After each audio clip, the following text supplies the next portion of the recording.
هێزن کوالسیۆنا نێفنەتەوەیی بە سەرکێشی ئەمریکا وان ڕۆژان نەبتنی ئارمانجکردنا بنگەهێن داعشێ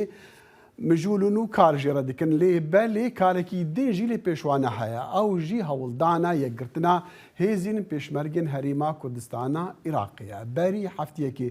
سیروان قەشۆ لە هەولێرێ بوو نەهاژی لە ستودیۆیە سیروان بخێراتی گەلێک سپاس دەخێ یعنی بدوچوونە تەیال سەرێ مەسەری مڤێ مژاری تتکاری بکورتی چی بێژی ئەمریکی جددینە هەول دخوازن ئەف دەمەکە هەولدن لێ خویای نها گەهشتی قۆناغا داوی دە دەمەکە نێزیک وێ vê yekîtiya hinek wan betalyonên pêşmergeyên her du aliyan pêşmergeyên partî û yên yekîtî ragihînin ji bo Amerîkiya jî evaya erkekî di dema dawî de li dema ku şerê Daişkên bûye dixwazin vêyekê bikin erkê sereke me serdana cihekî kir ku Brasîl wê deke hinek rahênan dihatin kirin helbet derfet nebû yan rê nedan me ku em her tiştî li ser kamîrê werigirin bikin vîdeo lê dîsî jî derfet hebû ku bi çavê xwe bibîn ka Amerîkî heta kîjan radeyê beşdarî vê prosesa rahênanê û rawêşkariyê dibin niha yanî li Amerîka ew hewildan hene li ser wêyekê çawa koalîsyona navnetewî bi giştî dikare van her du aliyên pêşmergeyên Herêma Kurdistanê bigînin hev ev jî raporta me ye. Tîmek ji pispor û rawêşkarên Amerîkî û Alman û Spanî û Holandî û welatên din yên koalîsyona dijî Daişê hatiye damezrandin ji bo erkê alîkariya yekgirtina pêşmergan. Li Herêma Kurdistanê pêşmerge du beşin. Yek ser bi Partiya Demokrata Kurdistanê ve ye û ya din jî ser bi Yekîtiya Niştimaniya Kurdistanê ve ye. Tevî ku wezareteke yekgirtî ya pêşmergeyan sala 2005 hate avakirin bi mebesta ku hemû hêzên leşkerî li jêr desthelata wê kar bikin lê hîn jî hejmara herî mezin ya endamên pêşmerge ne li jêr sîwana wezaretê kar dikin lêberê fermanên xwe ji her du partiyên siyasî distînin. Koalîsyon geşbîne ku wê cudahiyê hilîne û bibe alîkar ku hêzeke pîşesaz li Herêma Kurdistanê ava bibe. Ew li vî cihî jî dîdevanên wê gavê ne. ئەرمانج ئەوە گۆ شەش بۆ حەشت فرقە وەرن ئاواکردن بۆ ئەو فرقە بخوا دانوستاندنان لەگەل وەزارەتا پێشمەرگا بکن ئەv هێزن جیەکینیان هەفتەی و حەشتێ دێ تێکەvin ژێری ڕەفên وان فرقەیان di hewldanekê de ji bo yekgirtina hemû hêzên Kurdî. Projeya yekgirtina hêzên pêşmerge ne çîrokeke nû ye. Hewildanên yekgirtinê ji destpêka damezrandina rêveberiya yekbûyî tên kirin. Lê ji ber aloziyên siyasî heta niha tiştekî berçav nehatiye kirin. Karbidestên Kurd dibêjin, vê carê hewildanên wan yên çaksaziya pêşmerge bi alîkariya koalîsyonê li ser rêya rastin. Amerîkayê tehawülê vê vêkira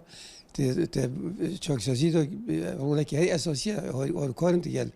vê çaksazî de vê tanzîmê de. و هاروکاری جدی شد که امکانات مادی داد، سلاح داد، عتاد داد، روشکاری داد، تدریب و چه همیا گرک هاروکاری پشمرگا کرد. نها هزین سر به یکیتی و بناوی یکینه هفته تن ناس کرن و ین سر به پارتی و جی بناوی یکینه هشته تن ناس کرن. اما نبوینه تعرقله. همو او مشاکلانش که نمانشو تأثیرات سر وضعی پیشمرگا. هەنگاو بە هەنگاو ئێمە لەگەڵ ئەو چاکسازی کە هاوپەیمانان داوایان لێکردوین بەردەوامین و ئیکەین لە کە هاتوون بۆ لامان ئەوەی کە پێویست بۆ کردومانە جا بۆ معلوماتی جەنابتان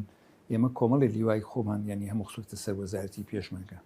هەردوو ئالی دەبێژن ئەو باش دەزانن کۆ یەکگرتنا پێشمەرگە پێدەویەکە نیشتیمانیەش بۆ هەرێما کوردستانێ وجودی یەکێزی پێشمەرگە زەرورە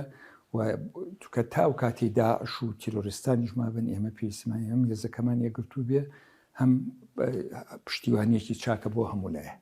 لێ شرۆڤەکار دەبێژن پرسگرێک نەتەنێ گرێدای ئالیکاریە ئەمریکا و کوالسیۆنەیە یەکگرتنەوە هێزن پێشمەرگیانە پرسگرێکێکە تەکنیکیە ku tu çend rawişkarên leşkerî bînî ji bo alîkariya girtinê bikin biryareke siyasî ye û divê ew biryara siyasî li ser asta partî û yekhetî werestandin. هیوا اسمان و gelek çavdêrên din bawer dikin ku li şûna wendakirina dem û çavkaniyan divê hewildanên navneteweyî fişarê li serkirdayetiyên partiyên siyasî bikin da ku bi temamî girêdana pêşmerge bi partiyan ve were qedexekirin. Sîrwan Quço, Dengê Amerîka. سیروان دەست خۆش بۆ راپۆرتی هەلبەت داتە بەحسی فشارە یان هیوا بەحسی فشاری دکە لەسەر سەرکردنی سیاسی بەری دەمەکی مادیت پێشبەری تایبەتی کوشکاسپیل ور بوو هەر کەسی دیگۆ ئەو فشارە لەسەر پارتیان لێ ناکۆکیین هەردوو پارتیان گەلکی مەزنن تا بێژی مەسەلا یەکگرتنا هێزان هێزا دەبێژنێ هەفتا و هەشتاک و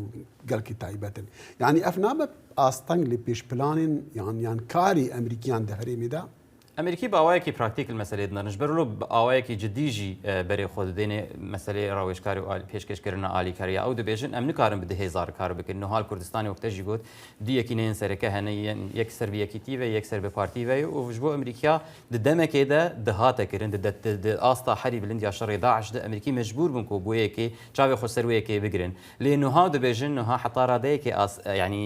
ڕەوش ئاساییتر بووە ژبەر ولۆ دەبەرژوەندیا هەرێما کوردستانی دەی و هەروها دەبەرژوەندیا ئەمریکا و هێزن کۆالیسیۆنی دەخل کۆ یەک هێزێرە تعاملێ بکەن نە بچەند هێزا ji بۆ wan meselekek praktîkeye. سیروان بمەڕە بمینە نەها پامێرا دەنگی ئەمریکا سنوور کەریم ji سلێمانی بمەڕەیە هەلبەت ئەم بزانن کۆبوونەوەیەک بووە دنێ بەرا پارتی و یەکەتیدا مەدویا بزانین ئەنجامێکی سنوور ئەم کاتت باش حەزمان کرد بزانین دەرئەنجامەکانی کۆبوونەوەکەی پارتی و یەکێتی لەسەر ئەم بابەتە تایبەتە مەسلەی یەکگرتوون و مەسلەی چارەسەرکردنی ناکۆکیەکان چییە چی دەرچووە؟ والله دخيل مكاتبتان باش طبعا خۆتان دەزانن کە دوێنێ لە مەکتەبی سیاسی یەکێتی نیشتیمانی کوردستان وەفدی پارتی هاتنە سلێمانی و کۆبوونەوە کرا ئەم کۆبوونەوانە دوای تێپەڕبوونی 4 مانگ لە گرژی و ئاڵۆزی و شەڕێکی عەلامی نێوان هەردوو لایەن بەڕێوەچوو بەڵام چاودێران ئەمەژە بۆ دەکەن کە کۆبوونەوەکە تەنیا کۆبوونەوەیەکی تەشریفاتی بۆ واتە هیچ دەرەنجامێکی نەبوو لەسەر و پرسانەی کە ناکۆکی قوڵن لە نێوان هەردوو لایەندا هیچ کام لەسەر هیچ کام لە پرسەکان نایانتوانیەوە بگەنە ڕێکەوتن بۆ پشتڕاستکردنەوەی ئەم بابەتە من قسم لەگەڵ ئەندامێکی سەرکردایەتێکی نیشتیمانی کوردستان کرد ئەو پێیوا بوو هەنگاوەکە هەنگاوێکی گرنگە لە بەرەوەی ماوەی زیاتر لە 4 مانگە لە نێوان یەکێتی و پارتیدا ناکۆکێکی قوڵ هەیە حتا شەڕێکی میدیایی لە دژی یەکتر بەڕێوە دەبن بۆیە دەکرێت هەنگاوی یەکەم بێ بۆ ئەوەی کە لە داهاتوودا بگەنە ڕێکەوتن و لەسەر و پرسانەی کە ناکۆکن جارێکی تر دانیشتن بکەنەوە لە بیرمان نەچێت دەخیل چاودێران ئاماژە بۆ دەکەن کە ئەمە فشارەکانی وەف هاتنی وەفدی ئەمریکا بوو کە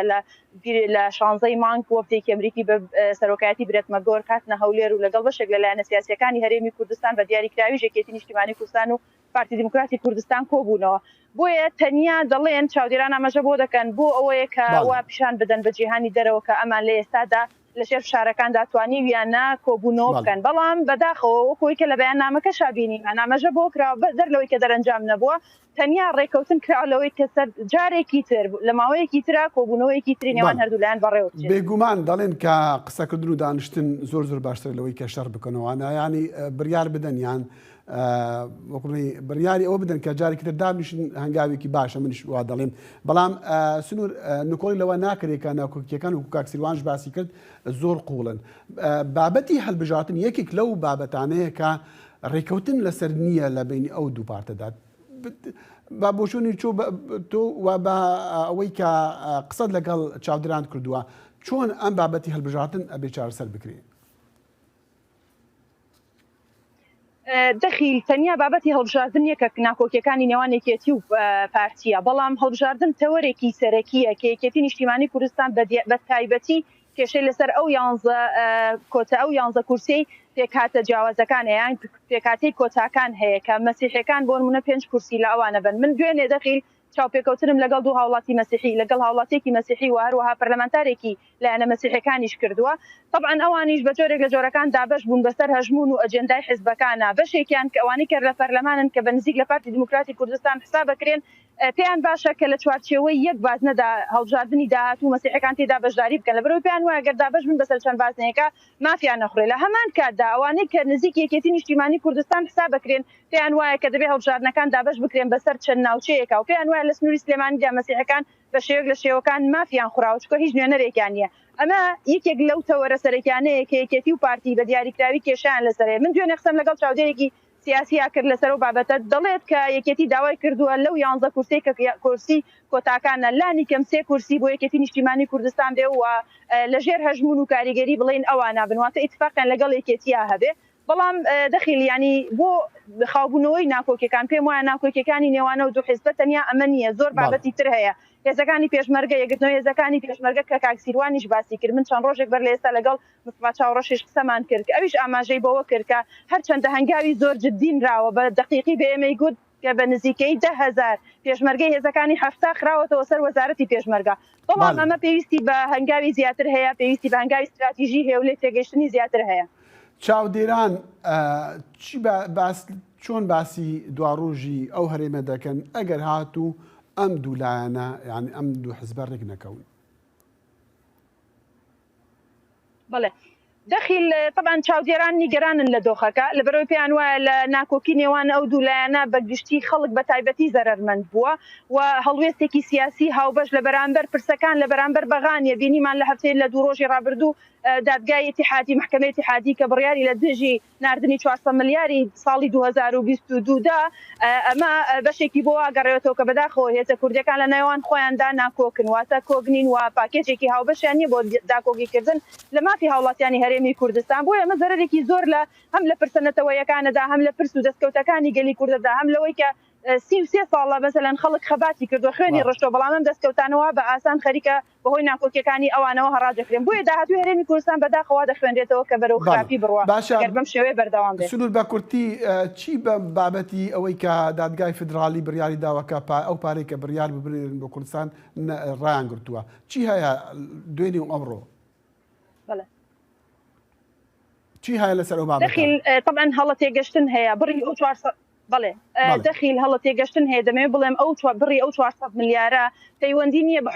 حکومەتەکەی محەممەد شیع سوودانیەوە ئەو باسی ئەو 400 ملیارەیە کە لە ساڵی 2022 ڕێکەوتنی سیاسی نێوان لایەنە کوردستانیەکان و بەغا کرابوو بۆی کە هەتا گەیشتن بە قۆناغی ڕێکەوتن لەسەر پرسی بودجە و داهاتی کێڵگەنەوتەکانی هەرێمی کوردستان ئەو بڕە بنێردرێ بەڵام ئێستا دادگا دەڵێ کە ناردنی ئەو 400 ملیارە لە ساڵی 2022 نایاسایی بووە چاودێران ئاماژە بۆ دەکەن کە دەبوو حکوومەتی هەرێمی کوردستان و لایەنە سیاسیەکانیش بەگشتی باوەڕیان وایە کە دەبوو حکوومەتی عێراقی لەم دۆخەتێ بگەشتایەوە ئەوان اتفاقی سیاسیان هەیە پێشتر ئەو اتفاقە سیاسیان نەکردایە. سپاس سنوورکەریم لە سلێمانی لەگەڵمان بوو. سیروان من دخواست بزانم پلانەتە یانتە چ کۆم کردی شارێمی ژمەڕە بۆ ڕۆژی داهاتی؟ بەێ دەخیل راپۆرتێک من لەسەر کامپەکە پێنابەرێن کوردین سووریە هەیە راپۆرتێک پێ لەسەر پەرزگەها لالەشێ هەیە وەکو فیچەر ستۆری لەسەر لالەشێ راپۆرتێک من لەسەر وەیەکێ هەیە کە ژنێک لە باژارێ شەقلاوە چاوە